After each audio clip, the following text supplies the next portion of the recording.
Turn to the Independence Blue Cross Bull Session presented by SEPTA. Once again, here are your hosts, Phillies PA announcer Dan Baker and Gary Sarge Matthews.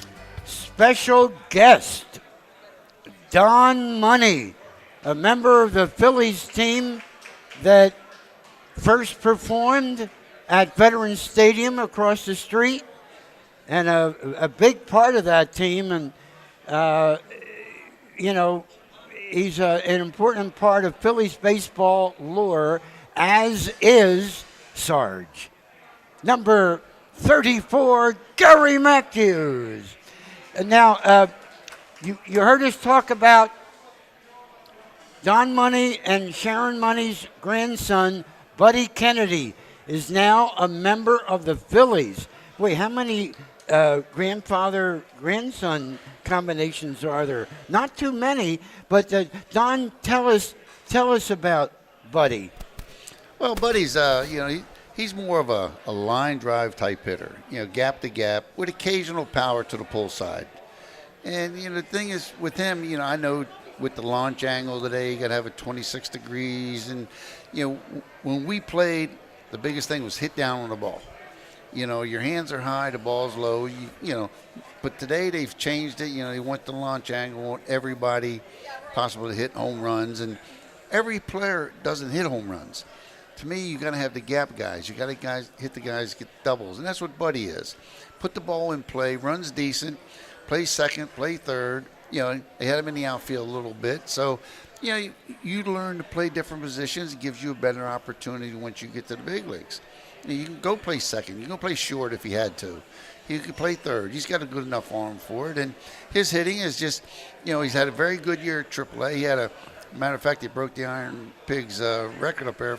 He was on base 40 consecutive games in a row, walk, base hits, or whatever it may be. And then he finally had it broken in Florida. But, that's a big accomplishment because the first year with the Phillies, this year was a long year. He started with the Cardinals, went to Detroit, got the big leagues with Detroit, and then they make a trade and you DFA a player, and then the Phillies picked him up, and it's been working out great. And he lives, an hour and a half from the ballpark, Iron Pigs, and lives probably 20 minutes from Philly. So in that respect, it works great. But he's a type player, as I said before, he's a line drive gap hitter with occasional pull power. He'll hit you 15 home runs, 18 home runs a year, which is pretty good, today. But, sure.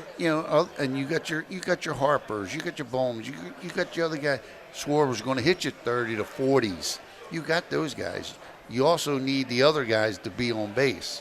Look at Schwarber. He's got 90-some ribbies, and he's leading off.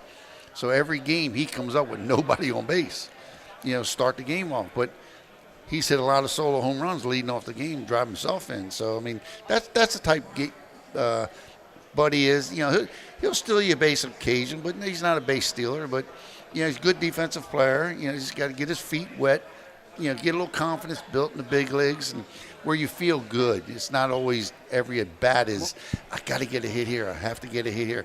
Get up there and play your game, put the ball in play, and go about your business. Well, I announced him, and I introduced you in the stands when he was playing in the Carpenter Cup, if you remember. I remember that.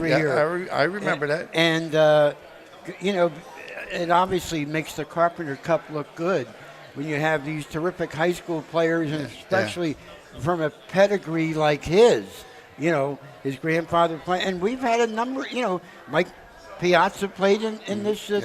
Mike Trout played. My other grandson, Don Third. Okay. He was in the Carpenter Cup. I probably introduced him, You introduced him, too. Yeah. He was in the Carpenter Cup, too, and he was on the Violent High. He was a pitcher. So he did well, and you introduced him. He was out in the bullpen leaning on on the bullpen. Man, look at this field out here, And then he got to pitch 2 innings in the game a little bit later. Wow. You know what I wanted to mention and get Sarge's opinion? I think Dave Dombrowski has really done a good job of, they fired some scouts, they brought in some scouts, they changed development people. I think for the best. It seems to me, whether it's better draft choices, consistency in development, but we have more prospects that are capable of contributing at the big league level than we have had for a while. And they have grabbed some really good young players like your grandson from other organizations when they can't keep them on the 40-man roster, Sarge. That happens with every team, but they've done a better job, and it starts at the top, because if he's going to get the blame when it goes good, Dave should be able to, have the accolades of doing a heck of a job, and he has. And, they have a team where most of the guys are almost, you can say, in their prime. That's why John Middleton is saying, hey, he wants a dynasty. Well, a dynasty means you got to win games. And they bring in players that complement the team that they have. They got speed, they got power, and, again, I'd like to see them be able to put the ball in play a little more and have, a little bit more guys hitting closer to 300. But guess what? It's working that way, where I know for a fact if I got Ricky Henderson leading off, I'm driving in 100 runs that year, because he's going to steal 100, 120. The doubles he's going to be able to score, but they're scoring runs a different way. And Schwarber feels comfortable really in leading off. The only thing I say is that a ball in the gap first inning, it'll be bang, bang, or he's not going to be able to score. More than likely, he's going to hold up because it's nobody in. I hit a ball in the gap with Bob Dernier on. I expect to be at second, and him shaking hands in the dugout for sure. Yes, boy, he was a speedy Philly. Bob Dernier. Bob Dernier. And played with you here, Gary, with the Phillies and the Cubs. Yeah, and the Cubs. Won a Gold Glove for the Cubs and was actually the first outfielder to ever win a Gold Glove with the Cubs here in center field. Ladies and gentlemen, this brings us to the close of another Independence Blue Cross Bull session.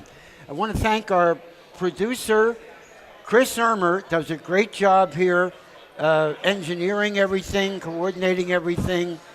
Next week, we'll be over not too far from you, Don. We'll be in Glassboro, New Jersey, next Monday night, September 16th, 6 to 7 at Chickies and Pete's with our next edition of the Independence Blue Cross Bull Session. What'd you think of Gary Matthews and Don Money? I'm Dan Baker. See you next week.